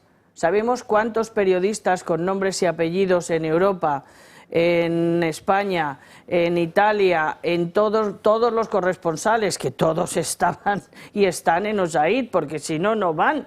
Entonces sabemos lo que es el periodismo, que es untable, no, lo siguiente. O sea, el periodismo se vende por un canapé de plástico. El nacional y el extranjero, pero vamos, el nacional ya es que no hace falta ni que haya cóctel, con una almendra y el vino español ya está comprado. Maite, te cuento una anécdota de el día hace un par de semanas, cuando Trump decide cortar con unos fondos de USAID. Un periodista en una radio española explicó perfectamente que él estaba en un congreso de ONGs... variadas. Sí, variadas en Sudamérica. Y que en un momento determinado empezaron a sonar móviles, alertas de móviles, ¿no? Pero muchas, en el congreso. O sea, se paró el congreso, fue a mirar y la alerta de móvil era personal. Era una dana. A los no, la alerta de móvil al periodista era: este mes no habrá transferencia de fondos porque han cortado la financiación. A la tira de los periodistas que estaban en las jornadas sobre solidaridad y la madre que lo parió. Esto lo ha contado un tío que estaba ahí. Y ya está. No estoy nerviosa. Hay dos tipos de ciudadanos. Que es una broma. No, pero voy a terminar, antes de que me tranquilices. Que te voy a decir una cosa. Hay dos tipos de ciudadanos. Los que son fáciles de asustar y amilanar y que corren a vacunarse rápidamente, y los que no se creen de la misa a la media. Yo estoy en el segundo grupo. Ojalá hubiera más europeos en el segundo grupo. Entonces, el nuevo virus se llama la guerra. Europa ni tiene, ni va a tener, ni ha tenido nunca, bueno, con los templarios parece que nos iba mejor, y con Viriato, pero me parece que ya después no veo tanta oposición ni tanta guerrilla ganadora. Y vamos, o sea, que es que este francés quiera ahora ser, o sea, el gesto que puso el otro día Putin en una rueda de prensa cuando Macron intenta ser Napoleón II, es que fue de te estoy perdonando la vida, cuando este francés ha perdido en África el poco poder que le quedaba, ahora quiere con sus 6 ojivas ponerse de líder mundial. ¿De qué? O sea, ¿de qué se va a poner este señor cuyo único mérito es casarse con la madre de su novia adolescente? Entonces, los adolescentes no pueden gobernar el saco de gatos maulladores que hay sin traducción, porque es imposible traducir a tanto gato maullando dentro del saco de Bruselas. Entonces, vamos a ver si lo que hacemos es tranquilizarnos y no nos la meten como nos metieron las vacunas con la necesidad de la guerra. Ya me has destrozado la anécdota y la broma. Ya no sigo. Llevo muchísimos años trabajando con el CSDEN y precisamente una de las maniobras que hacían, sobre todo en la Academia de Zaragoza, era qué ocurriría si el Ejército Rojo, como entonces se le denominaba, avanzaba. Bueno, pues el ejército español le detenía en el río Torote, que es el que pasa por precisamente la base aérea de Torrejón. Efectivamente. Bueno, por eso te digo que tranquila. Pero dicho lo cual, yo sí que creo que hay que tener en cuenta muchísimas cosas desde el punto de vista de la defensa nacional, y yo sí que ahí tengo la satisfacción de llevar muchos años trabajando al respecto y en el óptimo en gasto de defensa. En primer lugar, es el único bien público junto con el caudal ecológico que existe, es decir, que no es divisible y que alguien más se beneficie del mismo tiene un coste marginal cero. No cuesta, de tal manera que solo los bienes públicos tienen que ser financiados exclusivamente por el Estado, y por tanto es una responsabilidad del Estado de financiar la defensa nacional. En segundo lugar, yo llevo muchos años reivindicando un ejército español operativo, y por tanto que se incrementara el gasto público a unos niveles aproximadamente del 2,3% calculado ya hace unos 15 años. ¿Contra Cataluña dices? No, el ejército español. En tercer lugar, hay que tener en cuenta que lo que hay es que reforzar la OTAN, efectivamente, que esa es la posibilidad que tenemos en lugar de construir un ejército, en este caso europeo, porque necesitamos precisamente movilidad, necesitamos una serie de tecnología. Eso sí, una de las grandes ventajas que además tiene el ejército, la defensa, es que como los periodos de investigación, inversión y desarrollo son diferentes, la mayor parte de los avances tecnológicos que estamos disfrutando en este momento proceden del mundo militar. Comunicaciones, Internet, transporte y sobre todo sanidad, porque hasta ahora las guerras están cambiando, las mayores víctimas que se generaban en los frentes era por razones de sanidad, no por las propias bombas, etcétera. De tal manera que yo sí que creo que hay que reforzar y hacer operativo nuestro ejército y que hay que afianzar la OTAN. Pero Juan, déjame hacerte una matización. ¿Contra Marruecos? ¿Contra los catalanes? Es que no lo entiendo. Un momentito, vamos a ver. Yo estoy de acuerdo contigo, ¿eh? Quiero decir, efectivamente, la defensa es parte sustancial de la propia constitución de un Estado, es la esencia de un Estado. Y de la autonomía. La defensa, pero es la defensa interior y exterior. Es decir, nosotros vivimos en un país donde entran cada día, están hablando de 2.000 personas ilegalmente por Canarias, por Ceuta, por Melilla, por Almería, por Baleares, y no disponemos de ningún instrumento defensivo de esa invasión. Espera, quiero decirte, si vamos a hablar de construir un ejército y nos preguntamos ¿para qué? Pues preguntémonos por qué el que ya tenemos no lo estamos usando para protegernos de una invasión que está produciéndose diariamente, cada minuto está produciéndose. Entonces, eso de entrada no forma parte del diálogo, ni de la conversación, ni de la crítica, ni de la reflexión. Segunda cuestión. Cataluña en este momento, yo estaba en Barcelona recientemente, es uno de los lugares con más número o índice de delitos por cada 100.000 habitantes. Bien, oiga, ¿qué está usted haciendo? Usted tiene un ejército parado en los cuarteles y miles de personas que aparentemente en este momento no tienen una misión de defensa exterior. ¿No se les puede utilizar en el control interior? No se les puede utilizar como se está. Tú vas a Italia y te encuentras muchas veces al ejército italiano en las calles y no hay ningún problema y nadie se escandaliza. Ahora verás por qué. Efectivamente. En primer lugar, déjame acabar. Solo acabo ya en 30 segundos. O en la riada. Pero es que luego además te encuentras con que tienes 3 policías diferentes.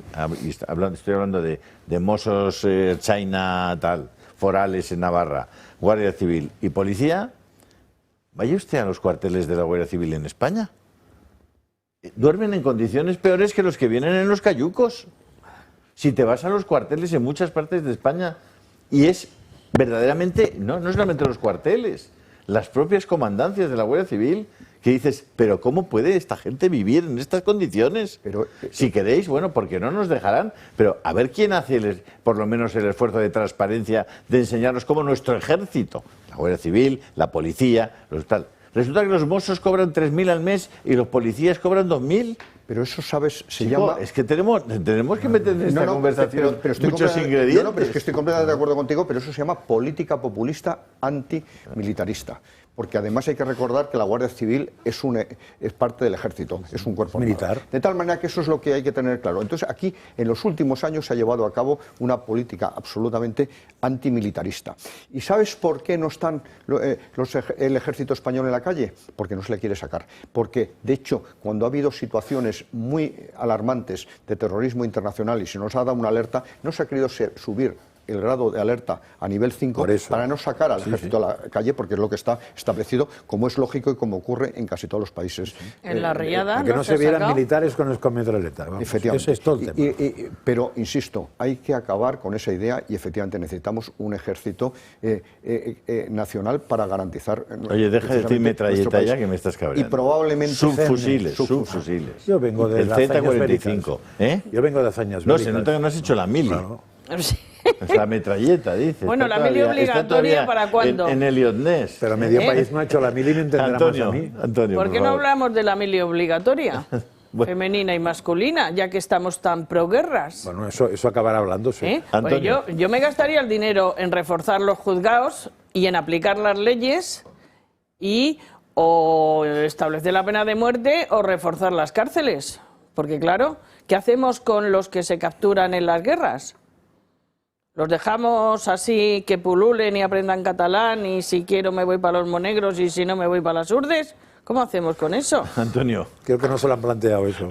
Ah, No, todavía no vamos, hemos llegado. Yo yendo a un paso más atrás, yo creo que efectivamente la inmigración indiscriminada e ilegal es un grave asunto que todavía no se ha puesto encima de la mesa por algún motivo y que habrá que atajar. Eso es indiscutible.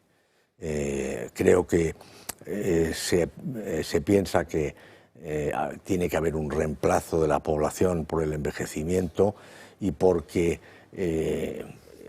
supuestamente nos van a pagar las pensiones. Yo creo que es algo que está muy cuestionado por el escaso valor añadido que aportan la inmensa mayoría y lo rápidamente que entran a disfrutar de los beneficios del estado del bienestar occidental, y eso nos retrotraería al problema demográfico que tenemos, que tampoco es moco de pavo y que ahí está el núcleo del problema, ¿no? Entonces, eso es un tema que está encima de la mesa. En España, pues en España, desgraciadamente, el hecho nacional se ha soslayado de forma progresiva y constante, pero desde la propia Constitución. Es decir, uno ve que no figura en la Constitución la bandera nacional pone la bandera de España es. Entonces, claro, la bandera de España, ¿y cuáles más hay en España? Pues ya te está dando pie a un determinado enfoque. El español no es la lengua nacional, es la lengua oficial, perdón. Es que el hecho nacional se soslaya de forma constante, sistemática, pero en cambio se hace hincapié en nacionalidades. Entonces, el idioma es el castellano, porque no hay idioma nacional, no hay idioma oficial. Si el idioma Colombia sí. Evidente, pero quiero decir, si el idioma oficial fuera el español, ya estaríamos hablando de otra cosa, pero se ha querido poner el castellano a la misma altura. Es decir, que con independencia de los problemas que tiene Occidente, que compartimos unos cuantos de ellos, nosotros adolecemos de una cohesión conceptual de la nación que venimos arrastrando desde hace mucho tiempo y que nos impide reaccionar como lo harían otros países, porque el hecho nacional está en cuestión desde hace mucho tiempo. Y la paradoja máxima de lo que estamos hablando es que a la vez que cedemos soberanía por arriba hacia ese ente llamado Unión Europea, cedemos soberanía por abajo a las comunidades autónomas españolas, alguna de ellas que son absolutamente indelegables por el hecho con el que he empezado mi intervención, de decir que la fuerza soberana tiene que tener el control, y esa es el ejército a lo que debe obedecer, ¿no? Uno de los paradigmas que han cambiado radicalmente desde que está la administración Trump, no sé si coincidís conmigo, ha sido en el esfuerzo enorme por enviar el mensaje de respeto profundo a la libertad religiosa y a todas las confesiones religiosas. De hecho, algunos de los miembros de la administración Trump son católicos. El otro día apareció Marco Rubio, no sé si lo visteis, que había ido, era el día de miércoles de ceniza, y le habían impuesto la ceniza y apareció con una cruz de ceniza en la frente, lo cual causó bastante sorpresa. Y el propio Vance estuvo el otro día en un breakfast pray, creo que se llama, ¿no? Un desayuno de oración, y hizo un discurso verdaderamente sorprendente como vicepresidente de los Estados Unidos, y yendo muy al fondo de las cuestiones, digamos, humanas, ¿no? Él hablaba de dirigirse a las familias en vez de a los individuos, de construir una sociedad donde el PIB sea una referencia, pero la referencia más importante sea la capacidad de que las personas sean felices, de que los seres humanos en ese entorno sean felices, etcétera. Construyó un discurso con unas connotaciones humanistas muy particular, ¿no? Ese discurso os lo vamos a poner ahora en cuanto nos despidamos, para que podáis escuchar a Vance en directo. Hay una razón fundamental, también os lo digo, porque es que nadie quiere poner este discurso. Nadie en Europa, en España, quiere que los españoles escuchen lo que dijo Vance en este desayuno de oración. Y a mí eso me motiva mucho, lo reconozco. Es decir, cuando alguien no quiere poner algo, pues indicarlo. Es la cultura de la cancelación. Claro. Y eso es el totalitarismo absoluto. Claro. Entonces, a propósito de este tema de la libertad religiosa, Sor Araceli, del convento de Santa Juana de Cubas, que por cierto este domingo se celebró la misa de acción de gracias de la canonización de Santa Juana, a la que se le apareció la Virgen en 1400 y pico, etcétera. Bueno, resulta que me envió un mensaje que quiero leeros y me dice: ahora seguimos, don Julio, con la novena de Santa María de la Cruz, que el domingo será su fiesta a las 12. Tendremos la misa solemne por el obispo auxiliar de Toledo. Todo el que me visite en este día le concederé lo que me pida, ha dicho la Virgen misma.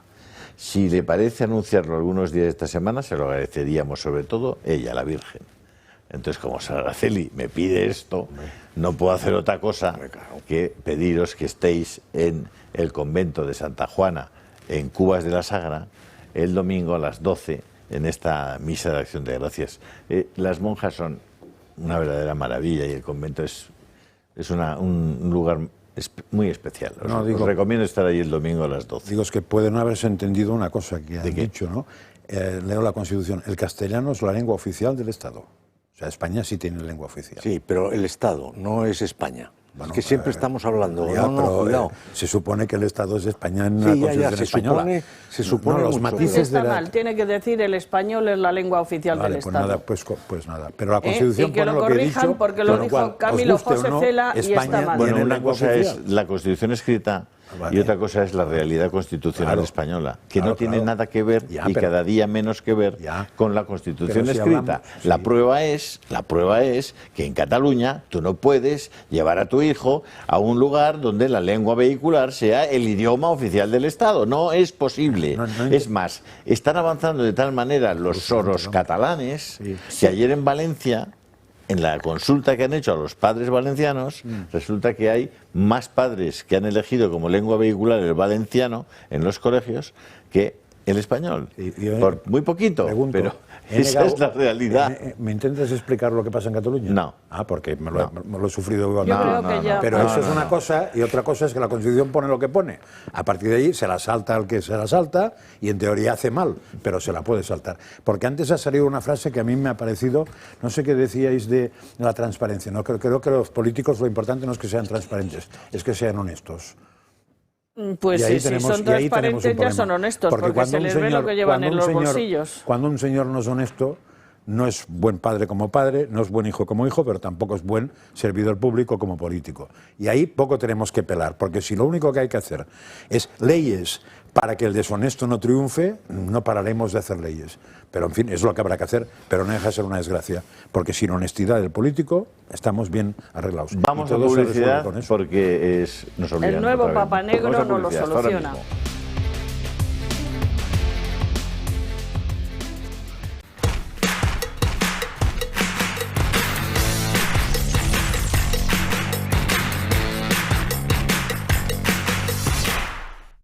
Desde 1958, la marisquería Rafa en Madrid se ha caracterizado por la primera calidad de sus productos, entre los que puede encontrar guisos, carnes de primera calidad, pescados y los mejores mariscos de nuestras costas.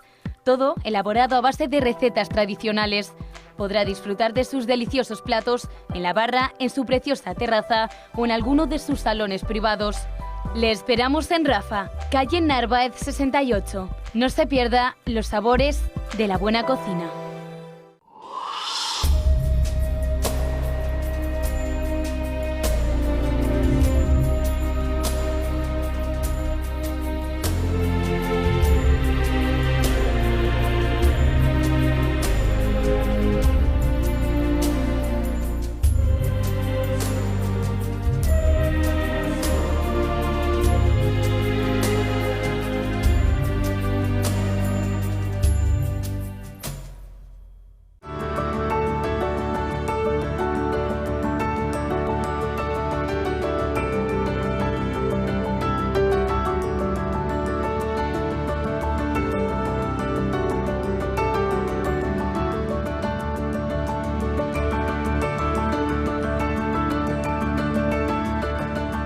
Si enseña su carnet de socio del Club de Amigos, tendrá un 10% de descuento en el total de su factura. Esta nueva colección de relojes más deportivos, informales y dinámicos es una fantástica opción de regalo. Son unisex con correa de nylon con la bandera de España y el logo del toro serigrafiado. Colores disponibles azul y verde. No te quedes sin él, consíguelo llamando al teléfono del Club de Amigos o enviando un correo electrónico a la dirección que aparece en pantalla.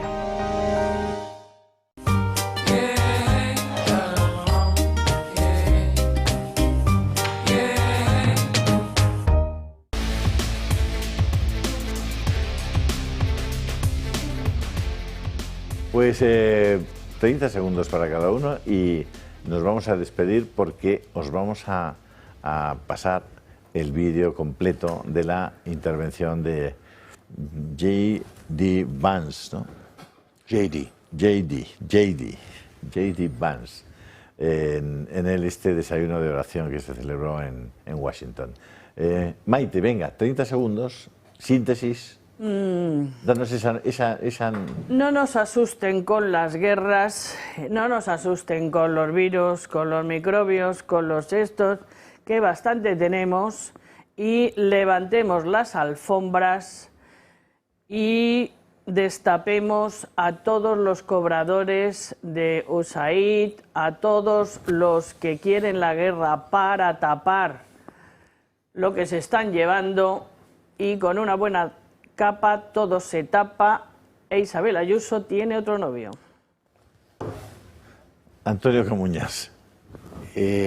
Bueno, pues yo vuelvo a agradecer la invitación y hago votos por la esperanza, que nunca hay que perder, en que de una u otra manera los acontecimientos se vayan resolviendo de manera favorable, y confiar en quien hay que confiar de verdad. Eso cada uno que lo aplique como quiera. Pero lo más importante es que en todo momento y circunstancia uno sepa de quién puede fiarse. Frankie. Desgraciadamente hago mía la frase del vicepresidente de Estados Unidos: el gran enemigo de Europa no está fuera, aunque está fuera, sino que está dentro, que son nuestros políticos, sobre todo los políticos que dirigen la Unión Europea. Ese es el gran enemigo que tenemos. Don Juan Iranzo. Prepárate para la guerra si quieres garantizar la paz. Pues ya lo ven ustedes, hay más voces, aparte de las que solamente se escuchan en los mainstream, en los grandes medios. Hay muchas personas, y yo estoy esforzándome estos días en el canal de Telegram, y pronto les pondré el vídeo también de una serie de comentaristas y expertos políticos alemanes ya doblados al español, para que también puedan ver las diversas interpretaciones que hacen de la realidad histórica de Europa, de Rusia y de los Estados Unidos en este momento. Incluso en Polonia está habiendo también un despliegue de opiniones en los diversos medios polacos que nada tienen que ver con la interpretación que se hace aquí de los asuntos de la administración Trump, por ejemplo. En Polonia ya están planteando que vayan otros 15.000 marines norteamericanos y a un Fort Trump, que es como le quieren llamar en Polonia, a esa nueva base americana. Y bueno, están ocurriendo muchísimas cosas que es muy difícil que ustedes las puedan escuchar en otras partes, en otros medios. Nosotros hacemos eso, ser unos intermediarios entre la realidad y nuestros espectadores, pero solo lo podemos hacer si ustedes nos apoyan. Así que yo les pido encarecidamente que nos ayuden, porque ya ven ustedes que el gobierno está empeñado, incluso ahora en este momento, en sacar una nueva televisión otorgada a dedo, como hemos podido ver en la información estos días. Nosotros no somos capaces de crecer si no están ustedes con nosotros. Eso sí, si son muchos los que estén, podemos hacerlo prácticamente todo. Nuestra fuerza sería ilimitada. O sea que les pido de nuevo que estén con nosotros y que se hagan socios de este club de amigos. Muchísimas gracias a todos por estar con nosotros. Quédense, por favor, y no dejen de ver el documento visual, el documento que les vamos a mostrar ahora mismo. Muchísimas gracias.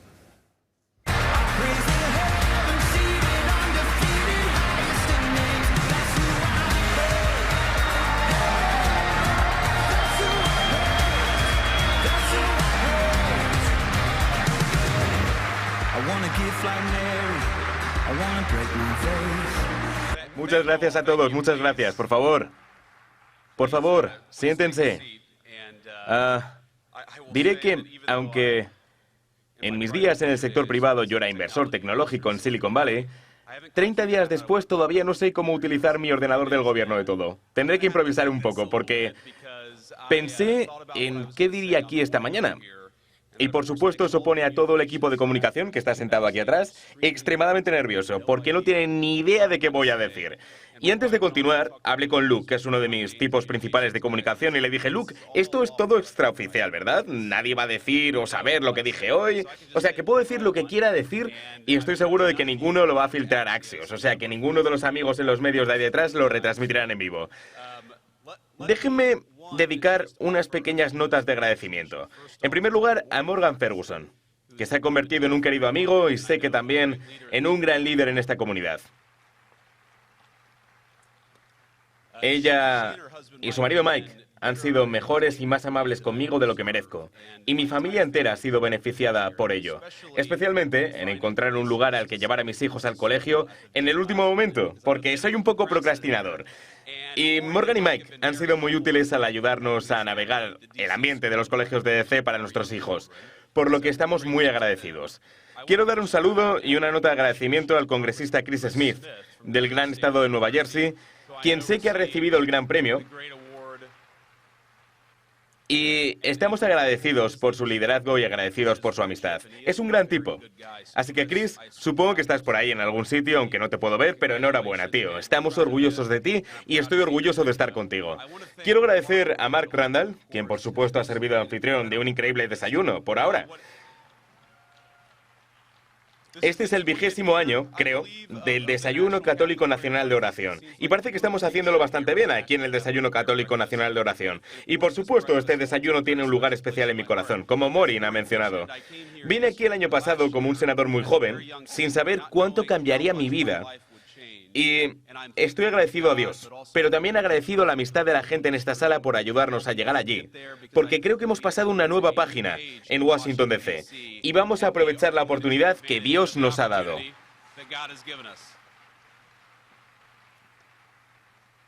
Quiero decir un par de palabras sobre la política de la administración Trump, porque si bien es cierto que no siempre estarán de acuerdo con todo lo que hacemos en la administración del presidente Trump, me siento muy seguro de decir que entre proteger los derechos de los manifestantes pro vida, entre asegurar que tengamos la oportunidad de proteger los derechos de los no nacidos en primer lugar, y lo que es más importante, proteger la libertad religiosa de todas las personas, pero en particular de los católicos, creo que podemos decir que el presidente Trump, sin ser él católico, ha sido un presidente increíblemente bueno para los católicos en los Estados Unidos de América.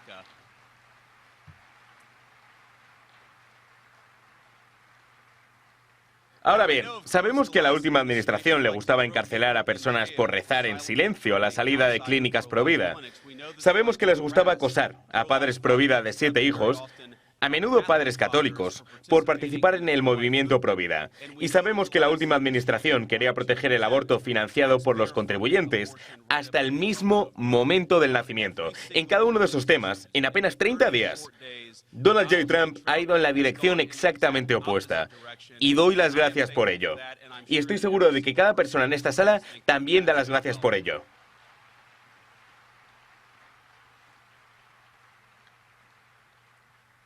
Pero en realidad quiero hablar de un par de cosas más en particular.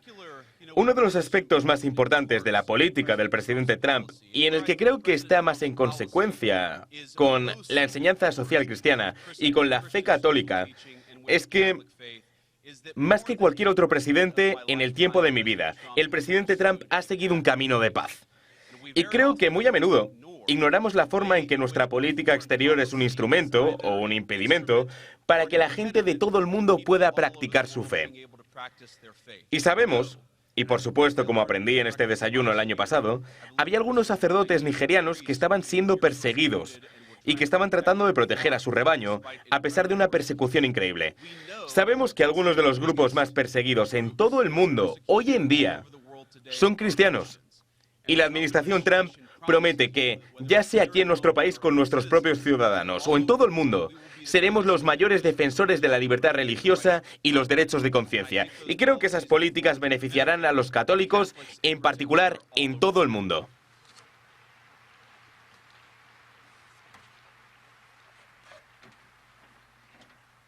Pero yo diría, amigos míos, que no basta con proteger los derechos de conciencia, con buscar oportunidades de financiación y de concesión de subvenciones que protejan los derechos de las personas a participar en la conciencia religiosa.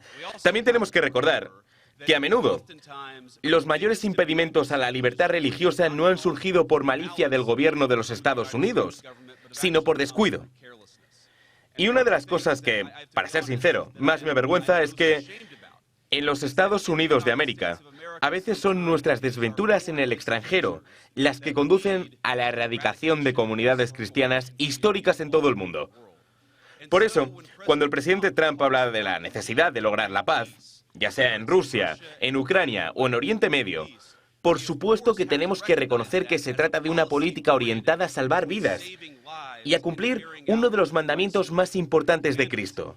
Pero creo que también debemos reconocerlo como un esfuerzo por proteger la libertad religiosa de los cristianos, porque en los últimos 40 años han sido a menudo las comunidades cristianas históricas las que han soportado el peso de la fallida política exterior estadounidense. Y esa es, en mi opinión, quizás la forma más importante en la que Donald Trump ha defendido los derechos cristianos en todo el mundo. Tiene una política exterior orientada a la paz. Ya lo hemos hecho mucho en los últimos 30 días.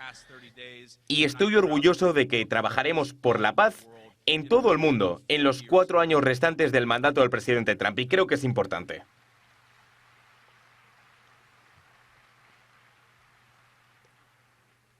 Por supuesto, no siempre vamos a estar de acuerdo.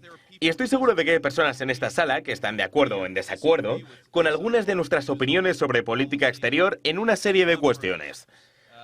Lo único que les prometo es que siempre van a tener la puerta abierta conmigo y con el presidente. Creo que ya lo han visto. Y si no lo han visto, por favor, vengan y traigan sus inquietudes. Y algunos de ustedes ya me han traído muchas en los últimos 30 días. pero también sus bien hecho, porque creo que parte de ser una buena administración presidencial para las personas de fe en todos los Estados Unidos, parte de ello es escuchar a las personas de fe cuando tienen inquietudes. Y creo que es importante, y me comprometo con ustedes, delante de Dios y delante de todas esas cámaras de televisión que están ahí atrás, que siempre escucharemos a las personas de fe y de conciencia en los Estados Unidos de América. Tienen la puerta abierta a la administración Trump, aunque...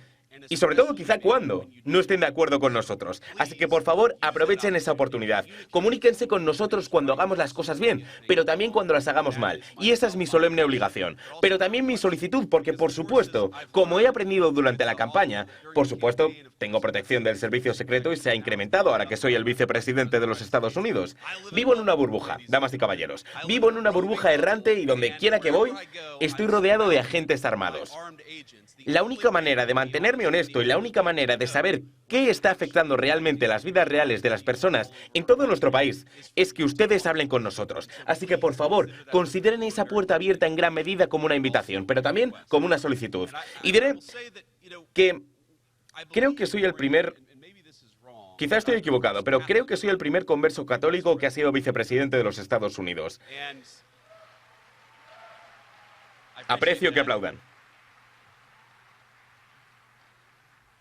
Aprecio que aplaudan porque resulta que hay personas en Internet a las que no les gustan los conversos católicos. Y de hecho, hay algunos católicos a los que parece que no les gustan los conversos católicos. Lo he aprendido a las malas. Pero por supuesto, la gran mayoría de mis hermanos y hermanas en Cristo han sido increíblemente acogedores e increíblemente caritativos. Y por eso doy las gracias. Quería reflexionar sobre eso, sobre ser católico. Y particularmente un católico converso en la vida pública. Con la esperanza de que tal vez pueda brindar algo de sabiduría o alguna guía, o tal vez solo algunas historias interesantes para aquellos de ustedes que están disfrutando de su desayuno. Una de las cosas que trato de recordarme como converso es que hay muchas cosas que no sé.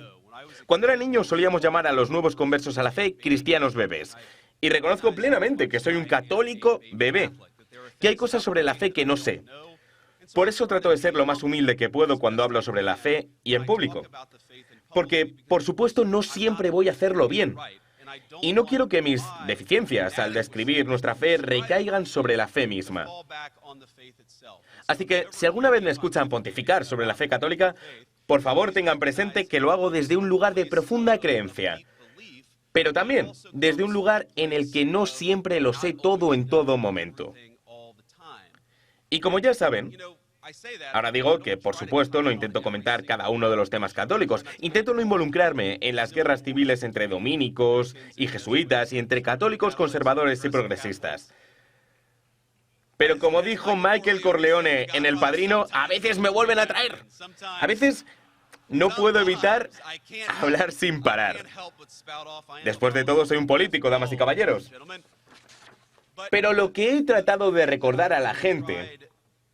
Y lo que trato de recordarme a mí mismo es que lo que me atrajo de la fe cristiana y lo que me atrajo de esta iglesia en particular es el reconocimiento de que la gracia no es algo que sucede instantáneamente.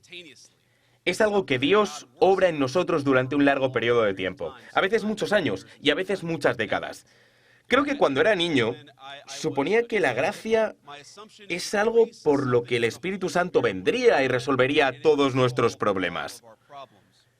Aprendí a las malas, como católico, en parte siguiendo la vida sacramental lo mejor que pude, que la gracia es en gran medida un proceso que Dios obra en nosotros con el tiempo, nos acerca a Él y nos hace mejores personas en el proceso. Y así, cuando me convertí al catolicismo, probablemente me confesaba cada 2 semanas, porque no iba a misa todas las semanas. Surgían imprevistos, tenía viajes de negocios, los niños se ponían malos, y recuerdo que ese proceso de pensar, vale, si no voy a la iglesia esta semana, tendré que ir a hablar con algún extraño sobre todo lo que hice mal las últimas 2 semanas. Y ese proceso generó en mí una disciplina mucho mejor, una vida de oración mucho mejor. Y sabes que probablemente estoy bateando como el 95% de los domingos ahora que realmente voy a misa. Esta es, creo, una de las genialidades de nuestra fe. Gracias. Creo que es una de las genialidades de nuestra fe, que nos enseña a través de la repetición de algunas maneras y nos forma a través de un proceso, por supuesto, que creo que está en el corazón del misterio de la fe, que de alguna manera, al practicar los sacramentos, incluso de manera imperfecta, como claramente lo hago yo, Dios nos transforma. Y aunque soy un cristiano tan imperfecto como cualquier otra persona en esta sala, realmente siento que Dios me está transformando todos los días. Y esa es una de las grandes bendiciones de nuestra fe, y una de las grandes bendiciones de seguir los sacramentos como trato de hacerlo. Así que gracias a todos por dar la bienvenida a un converso en sus filas, porque sin duda me beneficio de ello. Y mi familia también. La segunda cosa que me llevo de mi fe católica es el reconocimiento de que las cosas más importantes y profundas no son materiales, no son el PIB ni las cifras que vemos en el mercado de valores. La verdadera medida de la salud de una sociedad es la seguridad, la estabilidad y la salud de nuestras familias y de nuestra gente. En la administración del presidente Trump,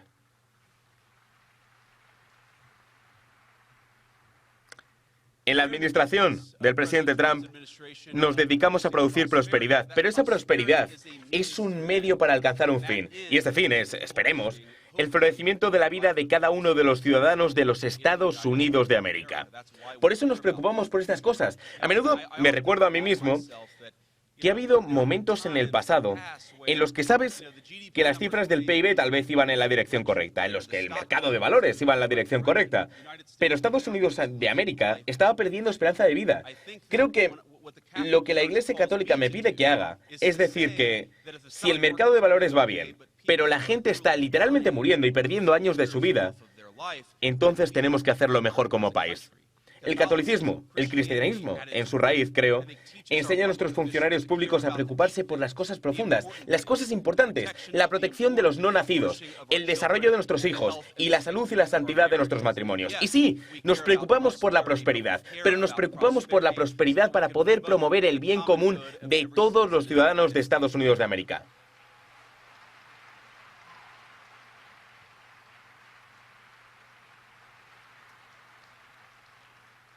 Y cuando pienso en las cosas profundas, las cosas que realmente importan, hay algo realmente asombroso que me pasó en noviembre de 2024. Todos mis amigos estaban allí, toda mi familia estaba allí. Estábamos reunidos en un gran momento de celebración. Y por supuesto, estoy hablando de cuando mi hijo de 7 años eligió bautizarse en la fe cristiana.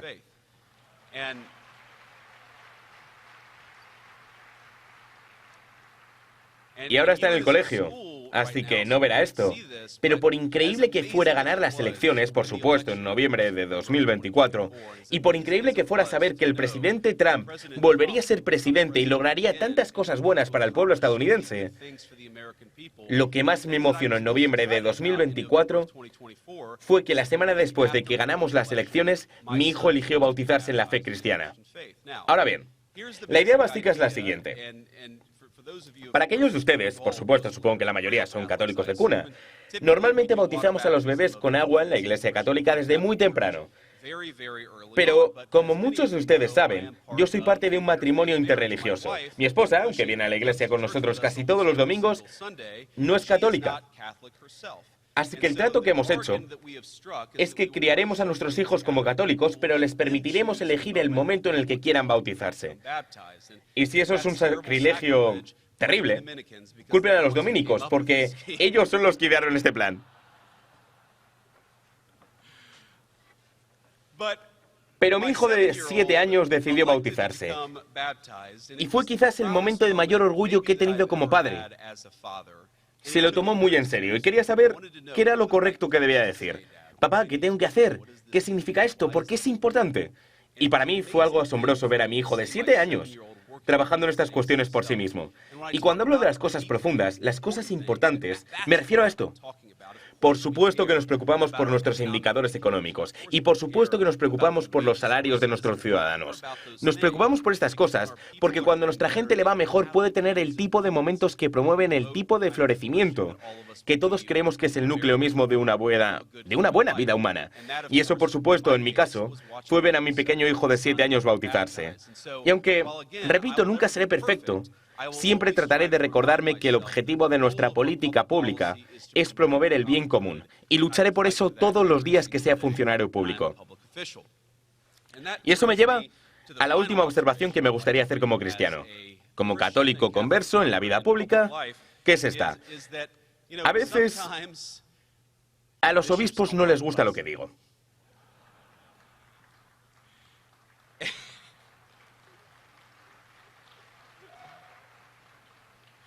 Y estoy seguro, por cierto, de que a veces tienen razón y a veces se equivocan.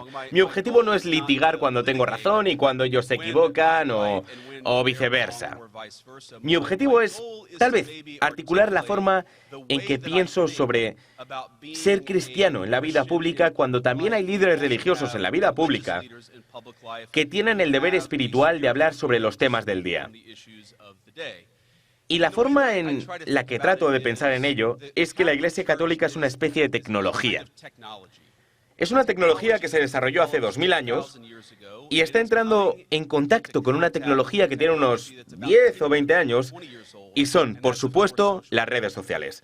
Lo que trato de recordarme es que el clero son líderes espirituales importantes. A veces se oye a la gente decir, bueno, dejaremos que el clero hable de los asuntos de la Iglesia, pero podemos ignorarlos cuando se trata de asuntos de política pública. Creo que esa es la forma incorrecta de verlo. Ciertamente, no es la forma correcta de verlo para mí.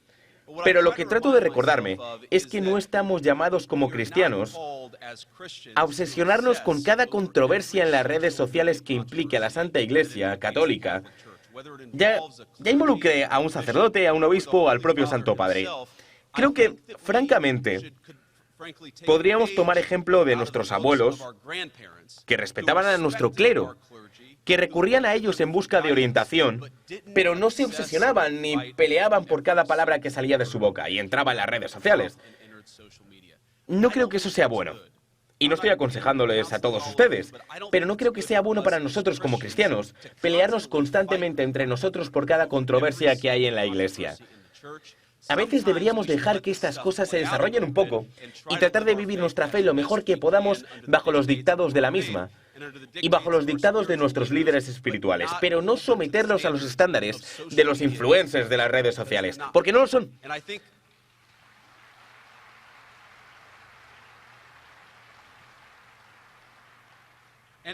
Eso me lleva, por supuesto, al último punto que quiero señalar, que es que, como probablemente habrán visto públicamente, el Santo Padre, el Papa Francisco, ha criticado algunas de nuestras políticas en materia de inmigración. Repito, mi objetivo aquí no es litigar con él ni con ningún otro miembro del clero sobre quién tiene razón y quién no. Obviamente ustedes conocen mis puntos de vista y hablaré de ellos constantemente, porque creo que tengo que hacerlo, porque sirve al mejor interés del pueblo estadounidense. Lo que quiero hacer, en cambio, es recordarles, y hablo con muchos católicos conservadores y también con católicos progresistas, que a veces muchos católicos conservadores están demasiado preocupados por sus críticas políticas a un miembro del clero en particular o al líder de la Iglesia Católica. Y por supuesto, no les digo que estén equivocados, porque a veces incluso estoy de acuerdo con ustedes. Creo que lo que diría es que no es lo mejor para ninguno de nosotros, nuevamente, tratar a los líderes religiosos de nuestra fe como a un influencer de las redes sociales más.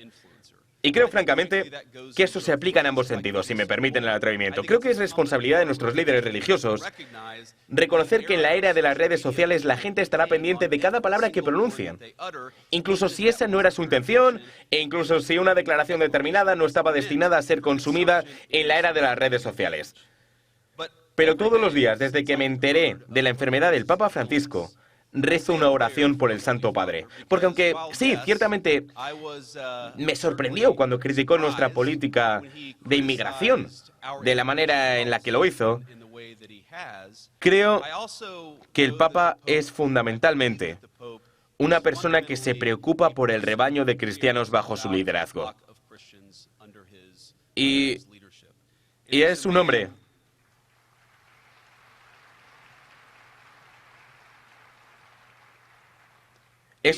que se preocupa por la dirección espiritual de la fe. Digo esto porque todos los días mis hijos y yo hemos dicho una oración por el Santo Padre y oramos por su salud y por su consuelo, mientras se enfrenta lo que parece ser una crisis de salud bastante grave. Y aunque sí, algunos de nuestros medios de comunicación y algunos de nuestros influencers en las redes sociales, e incluso algunos de nosotros católicos, creo, intentamos incluir al Santo Padre en cada batalla de la guerra cultural en la política estadounidense, siempre recordaré al Santo Padre, ya sea que supere esta enfermedad, y ciertamente espero que lo haga, siempre recordaré al Santo Padre en marzo de 2020. En un momento de increíble estrés para realmente todo el mundo. Recuerden que fue el apogeo de la pandemia de la COVID. Ninguno de nosotros sabía lo grave que era. Escuchamos informes de Italia sobre personas que morían en casa con respiradores. Y personalmente, yo había dado la bienvenida al mundo a nuestro segundo hijo unas semanas antes. Así que cuando se produjo la pandemia, tenía un bebé de 3 semanas en casa y fui a Dick's Sporting Goods y compré 900 cartuchos de munición. Y luego fui a Walmart y compré 2 bolsas de arroz. Y me senté en casa con mis bolsas de arroz y mis 900 cartuchos de munición y dije, está bien, vamos a esperar a que esto pase. Y en ese vacío, cuando mucha gente no sabía lo mal que estaba la cosa, y por supuesto afortunadamente la pandemia no fue tan mala como las peores predicciones. Fue bastante mala, pero no tan mala como las peores predicciones. Creo que todos podemos recordar ese momento del Santo Padre de pie en una plaza de San Pedro vacía, sosteniendo la Eucaristía sobre su cabeza y dando un sermón al que volví constantemente, porque fue increíblemente significativo para mí en ese momento, y sigue siendo significativo hoy. Y por eso, si me perdonan, espero que no les moleste que lea solo un extracto de la homilía que dio el Papa Francisco. Al atardecer, por supuesto es de Marcos 4:35. Así comienza el pasaje evangélico que hemos escuchado. Desde hace semanas ha anochecido. Una densa oscuridad se ha apoderado de nuestras plazas, de nuestras calles y de nuestras ciudades. Se ha apoderado de nuestra vida, llenándolo todo de un silencio ensordecedor y de un vacío angustioso, que todo lo detiene a su paso. Lo sentimos en el aire, lo percibimos en los gestos de las personas. Las miradas nos delatan. Nos encontramos asustados y perdidos. Como a los discípulos del Evangelio, nos ha sorprendido una tormenta inesperada y tumultuosa. Nos hemos dado cuenta de que estamos en el mismo barco, todos frágiles y desorientados, pero al mismo tiempo, importantes y necesarios. Todos llamados a remar juntos, todos necesitados de consolar al otro. En esa barca estamos todos, como aquellos discípulos que hablaban con angustia y con una sola voz. Estamos pereciendo. También nosotros nos hemos dado cuenta de que no podemos seguir pensando en nosotros mismos, sino que solo juntos podemos hacerlo. Es fácil reconocernos en este relato. Lo que resulta más difícil de entender es la actitud de Jesús. Mientras sus discípulos están, como es natural, alarmados y desesperados, Él está en la popa, en la parte del barco que primero se hunde. ¿Y qué hace? A pesar de la tempestad, sigue durmiendo profundamente, confiando en el Padre. Es la única vez en los evangelios que vemos a Jesús durmiendo. Cuando se despierta, después de calmar el viento y las aguas, se dirige a los discípulos con voz de reproche. ¿Por qué tenéis miedo? ¿Aún no tenéis fe? Tratemos de entenderlo. ¿En qué consiste la falta de fe de los discípulos en contraste con la confianza de Jesús? No habían dejado de creer en Él. De hecho, lo invocaban. Pero vemos cómo lo invocan. Maestro, ¿no te importa que perezcamos? No te importan. Piensan que a Jesús no le interesan, que no les importa. Una de las cosas que más nos duele a nosotros y a nuestras familias cuando oímos decir, no te importo, es lo que más nos duele. Es una frase que hiere y desata tempestades en nuestro corazón. Habría sacudido también a Jesús, porque Él, más que nadie, se preocupa por nosotros. En efecto, una vez que lo han invocado, salva a sus discípulos del desaliento. La tormenta desnuda nuestra vulnerabilidad y deja al descubierto esas falsas y superfluas certezas en torno a las cuales hemos construido nuestras agendas cotidianas, nuestros proyectos, nuestros hábitos y prioridades. Nos muestra cómo hemos dejado embotar y debilitar lo que nutre, sostiene y fortalece nuestra vida y nuestra comunidad. La tempestad pone al descubierto todas nuestras ideas preconcebidas y el olvido de lo que nutre el alma de nuestros pueblos. Todos esos intentos de anestesiarnos con formas de pensar y actuar que supuestamente nos salvan, pero que resultan incapaces de ponernos en contacto con nuestras raíces y mantener viva la memoria de quienes nos han precedido. Nos privamos de los anticuerpos que necesitamos para enfrentar la adversidad. Y creo que esa es una frase increíble. Que lo que hacemos tan a menudo en nuestras vidas, nuestra vida pública, nuestra vida privada, es privarnos de los anticuerpos que necesitamos para enfrentar la enfermedad. Así es como siempre recordaré al Santo Padre, como un gran pastor, como un hombre que sabe decir la verdad de la fe de una manera muy profunda en un momento de gran crisis. Por eso, me gustaría pedirles a todos ustedes que se unan a mí en esta oración por el Papa Francisco. En el nombre del Padre, del Hijo y del Espíritu Santo.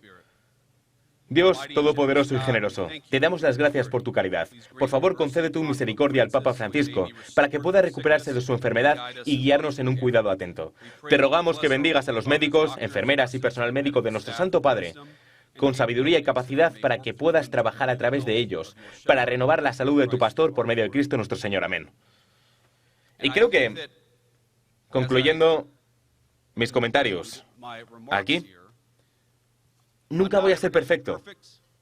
Nunca voy a hacerlo todo bien. Pero lo que intentaré hacer es ser el tipo de líder que ayude a nuestra civilización compartida a desarrollar esos verdaderos anticuerpos contra la adversidad. Y si el Santo Padre puede escucharnos, espero que sepa que hay miles de católicos fieles en esta sala y millones de católicos fieles en este país que están rezando por él mientras se enfrenta su particular tormenta. Que Dios los bendiga. Gracias.